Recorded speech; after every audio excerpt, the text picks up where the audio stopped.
اعوذ باللہ من الشیطان الرجیم بسم اللہ الرحمن الرحیم ان الابرار یشربون من کأس کان مزاجها کافورا عینا یشرب بها عباد اللہ یفجرونها تفجیرا صدق اللہ العظیم۔ بزرگان محترم، بھائیو اور دوستو، دنیا کی زندگی کو اللہ تبارک و تعالی نے ایک مثال بنایا ہے، اور دنیا کی زندگی کے اندر جو چیزیں اللہ تعالیٰ نے رکھی ہیں وہ ایک نمونے کے طور پر رکھی ہیں۔ آخرت کے انعامات اور آخرت کی جو سزائیں ہیں ان کے مقابلے میں دنیا کی نعمتیں اور دنیا کی سزائیں، دنیا کی مصیبتیں ایک نمونہ اور نام کی چیز ہے، ورنہ اس کی کوئی حیثیت آخرت کی نہ سزا کا مقابلہ کر سکتی ہے، نہ آخرت کی کسی نعمت کا دنیا کی نعمت مقابلہ کر سکتی ہے۔ اللہ نے دنیا کی زندگیوں کو ہمیں دیا ہے، انسان کو اس زندگی سے اپنی آخرت کو بنانا ہے۔ اگر عقل مند انسان ہے تو وہ اپنی آخرت کی زندگی کو بنانے کی فکر میں رہتا ہے۔ دنیا کے اندر پیش آنے والی چیزیں، دنیا کے اندر اس کے ساتھ پیش آنے والے معاملات یا موسم کی تبدیلیاں، ان سب چیزوں سے انسان در حقیقت اپنی آخرت کی زندگی کی تیاری کی طرف متوجہ ہوتا ہے۔ جیسے جیسے انسانی زندگی کے دن گزرتے جاتے ہیں، انسان کو ہر وقت یہ سمجھنے کی ضرورت ہے میرے دنیا میں رہنے کا وقت کم ہے اب، اور آخرت کی طرف جانے کا وقت قریب آ چکا ہے۔ جب مومن بندہ اپنے ذہن میں اس بات کو بٹھا لے کہ جب میری زندگی کا ایک دن ختم ہوا، گویا کہ میں قبر سے قریب ہوا اور آخرت سے میں قریب ہوا، یہ چیز اس کو ذہن میں رکھ کر زندگی گزارنی چاہیے۔ اس وقت گرمی کو ہم دیکھ رہے ہیں اپنے عروج پر ہے، اور گرمی جس طریقے سے لوگوں کو پریشان کر رہی ہے ہم اور آپ اس سے اچھی طرح سے واقف ہیں، لیکن یہ دنیا کی گرمی اور یہ دنیا کی سختیاں آخرت کی گرمی کے سامنے صرف اس کی حیثیت نام کی۔ بزرگوں اور بھائیوں، آخرت کی جو گرمی ہوگی، میدان محشر کی جو گرمی ہوگی، وہ گرمی اس قدر تیز ہوگی کہ اس سے زیادہ تیز گرمی کا کوئی تصور نہیں ہو سکتا۔ آخرت کے اندر جو دھوپ ہوگی اس کا کوئی تصور ہم اس دنیا کی زندگی کے اندر نہیں کر سکتے۔ اپنی انتہا کو جسے کہتے ہیں، گرمی اپنی انتہا کو پہنچ چکی ہوگی۔ دنیا کی گرمی کو ہم دیکھتے ہیں، کچھ ڈگری بڑھ جاتی ہے، 30-35 کے قریب ہو جاتی ہے، 40-45 کے قریب ہو جاتی ہے، 48-50 کے قریب ہو جاتی ہے۔ جیسے جیسے بڑھتی ہے لوگ تنگ آ چکے ہوتے ہیں، پریشان ہو چکے ہوتے ہیں، اور شکایتیں کرنے لگتے ہیں کہ گرمی بہت زیادہ ہوئی ہے۔ اس گرمی سے آخرت کی گرمی کو یاد رکھنا ہے، میدان محشر کی گرمی کو یاد رکھنا ہے، اور اس گرمی سے بچنے کے جو طریقے حدیث کے اندر ہمیں بتلائے گئے ہیں، اللہ کے نبی صلی اللہ علیہ وسلم نے اس گرمی سے بچنے کا جو ہمارے لیے راستہ بیان کیا ہے، اس راستے کو ہمیں اختیار کرنا ہے۔ اس محشر کے میدان کی گرمی سے، محشر کے میدان میں بچنے والے صرف 7 قسم کے لوگ ہوں گے۔ ہمیں ان 7 قسموں کے اندر اپنے آپ کو شامل کرانا ہے۔ پہلی قسم، جن 7 قسموں کو اللہ تبارک و تعالی اپنے عرش کے سائے میں جگہ دے گا، ایک وہ امام ہوگا، حاکم وقت ہوگا، جو انصاف پسند ہوگا، اس نے انصاف کے ساتھ اپنی رعایا کے ساتھ معاملہ کیا ہوگا، کسی کے ساتھ ظلم و زیادتی اس نے نہیں کی ہوگی، کسی کے حقوق اس نے تلف نہیں کیے ہوں گے۔ ایسا حاکم، ایسا امام جو ہوگا، وہ یقیناً اللہ تبارک و تعالیٰ کے قیامت کے عرش کے سائے میں ہوگا، عرش الہی کا سایہ اسے نصیب ہوگا، اور وہ قیامت کی گرمی سے محفوظ رہے گا۔ دوسرے نمبر پر اس نوجوان کا ذکر کیا اللہ کے نبی صلی اللہ علیہ وسلم نے، جس کی جوانی کی زندگی اللہ کی اطاعت و بندگی اور اس کی عبادت میں گزری ہے۔ وَشَابٌ نَشَأَ فِي عِبَادَةِ اللَّهِ عَزَّ وَجَلَّ، جوانی کی زندگی کے اندر آدمی کے بہکنے کے بڑے خطرات ہوتے ہیں۔ جوانی کا خون یہ ہوتا ہے کہ انسان کو برائی کی طرف لے جاتا ہے، جس نوجوان کی پرورش اور پرداخت اس کی پروان چڑھا ہو اللہ کی اطاعت و عبادت کی زندگی میں، کل قیامت کے دن اللہ تبارک و تعالیٰ اس نوجوان کو بھی اپنے عرش کے سائے میں جگا دیں گے۔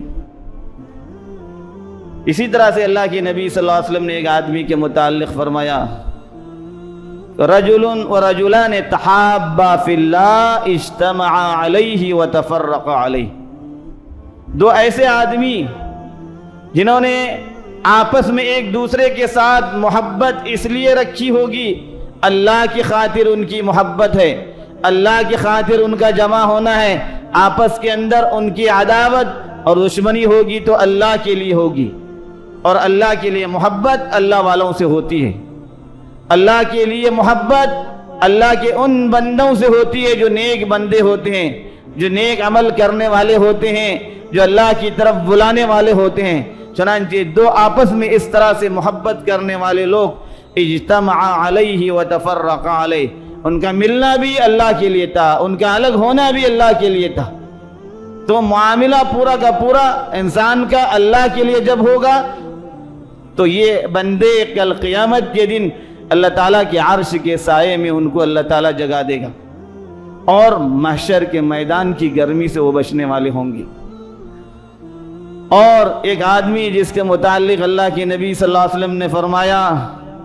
رجل دعته امرأة ذات منصب وجمال وقال انی اخاف اللہ، برائی کی طرف ایک ایسی عورت دعوت دے رہی ہے جو منصب والی بھی ہے، خوبصورت بھی ہے، ہر طرح کے اسباب گناہ کے جو ہے مہیا ہیں، اور بدکاری کے تمام تر اسباب مہیا ہونے کے ساتھ بدنامی سے بچنے کا بھی پورا امکان ہے اور کوئی خطرہ بھی نہیں ہے۔ ایسے موقع پر اس عورت کے اس کو برائی کی طرف اپنے قول اور اپنے جو ہے حلیے کے ذریعے جب وہ دعوت دیتی ہے تو اللہ کا یہ بندہ صرف اللہ کے خوف سے بچا رہتا ہے، کہتا ہے انی اخاف اللہ، اللہ کا ڈر ہے میرے دل کے اندر، اللہ کا خوف ہے، میں تیرے قریب نہیں آ سکتا، اور وہ اس عورت کے قریب جانے سے بھی رکتا ہے اور وہ پاک دامنی کی زندگی اختیار کیے رہتا ہے۔ چنانچہ یہ پاک دامنی کی زندگی اختیار کرنے والا یہ بندہ کل قیامت کے دن اللہ تبارک و تعالیٰ اس کو اپنے عرش کے سائے میں دیں گے۔ اسی طرح سے ایک آدمی کے متعلق اللہ کے نبی صلی اللہ علیہ وسلم نے فرمایا،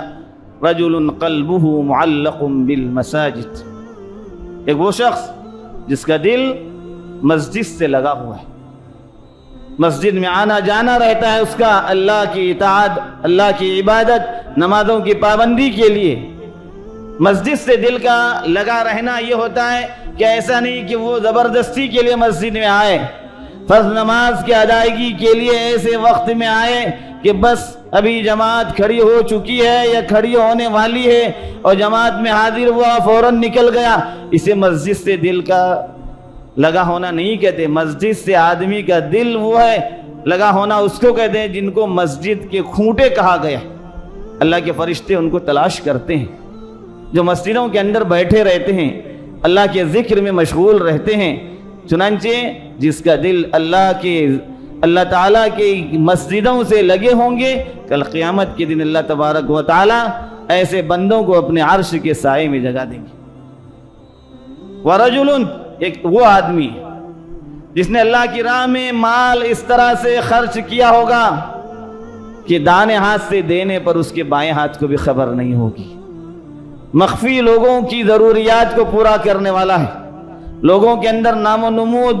اور شہرت اپنی خیرات کے ذریعے نہیں کرتا، لوگوں کی ضرورتوں کو دیکھ دیکھ کر ان کو مخفی پہنچاتا رہتا ہے۔ اسی کو اللہ کے نبی صلی اللہ علیہ وسلم نے فرمایا کہ داہنے ہاتھ سے دینے پر بائیں ہاتھ کو بھی خبر نہیں ہوتی، لوگوں کی ضروریات پورا کرتا ہے، محتاجین اور مسکین لوگوں کی ضرورتوں کو چھپ چھپ کر پورا کرنا ایک ایسا عمل ہے جس عمل کی وجہ سے بندہ کل قیامت کے دن اللہ کے عرش کے سائے میں ہوگا۔ ایک آخری آدمی کے متعلق فرمایا، وَرَجُلٌ ذَكَرَ اللَّهَ خَالِيًا فَفَاضَتْ عَيْنَاهُ، تنہائی میں بیٹھ کر اللہ کا ذکر کرنے والا، اللہ کو یاد کرنے والا،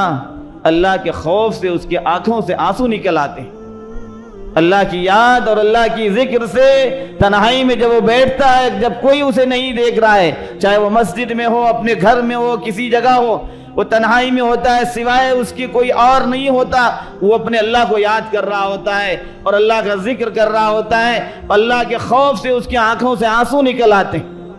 اللہ کو اس قدر پسند ہے یہ آدمی کہ اللہ اس آدمی کو کل قیامت کے دن اپنے عرش کے سائے میں جگہ دے گا۔ ان لوگوں کے علاوہ قیامت کے دن اور کس کو سایہ ملے؟ یہ ایسے اعمال ہیں کہ ان اعمال کے ذریعے بندہ اپنے آپ کو ان لوگوں میں شامل کر سکتا ہے کہ کل قیامت کے دن اس کو محشر کے میدان کی تکلیف سے اس کو نجات مل جائے۔ دنیا میں ہمارے آنے کا مقصد ہی یہ تھا کہ میدان محشر کی رسوائیوں، اس کے وہاں کی سختیوں سے بچ کر کے اللہ کی رضا اور خوشنودی حاصل کر کے اللہ کی تیار کردہ جنت کے ہم مستحق بن جائیں۔ یہ ہمارے دنیا میں آنے کا مقصد تھا۔ اس کے علاوہ دنیا میں آنے کا کوئی مقصد نہیں ہمارا۔ ہم اللہ کی رضا اور خوشنودی کو کیسے حاصل کریں؟ ان اعمال کے ذریعے بندہ اللہ کی رضا اور خوشنودی حاصل کرنے والا ہوتا ہے۔ اس لیے ہمیں ان اعمال کو کرنے والا ہونا چاہیے۔ ان الابرار یشربون من کأس کان مزاجها کافورا۔ اللہ نے اپنے نیک بندوں کے متعلق فرمایا کہ اللہ کے جو نیک بندے ہوں گے، ابرار ہوں گے، ان کو ایسا جام دیا جائے گا جس جام کے اندر اللہ کی طرف سے اس جام میں خصوصی چیزیں ملی ہوں گی جس میں کافور ملا ہوگا۔ جنت والا، آخرت والا، نہ کہ دنیا والا، اور اس کا مزہ ہی الگ ہوگا، وہاں کی نعمتیں ہی الگ ہوں گی۔ چنانچہ جنت کی جو نعمتیں ہیں، آخرت کے جو انعامات ہیں، وہ کچھ ایسے ہیں کہ بندہ اس کو دنیا کے اندر تصور بھی نہیں کر سکتا۔ اسی طرح آخرت کی سزائیں بھی ایسی ہیں۔ دنیا کی گرمی کو صرف نام کی گرمی سمجھیے، گرمی اپنے عروج پر ہے، تب بھی اس کو آخرت کی گرمی کے سامنے صرف نام سمجھیے۔ آخرت کی گرمی، میدان محشر کی گرمی سے بچنے کے لیے اپنے آپ کو ان لوگوں میں شامل کرنے کی ضرورت ہے۔ اللہ سے دعا ہے کہ اللہ تعالی ہمیں ان باتوں کی صحیح سمجھ عطا فرمائے، ایمان کی سلامتی کے ساتھ اپنے وقت پر ہمیں ایمان پر خاتمہ نصیب فرمائے۔ آمین وآخر دعوانا الحمدللہ۔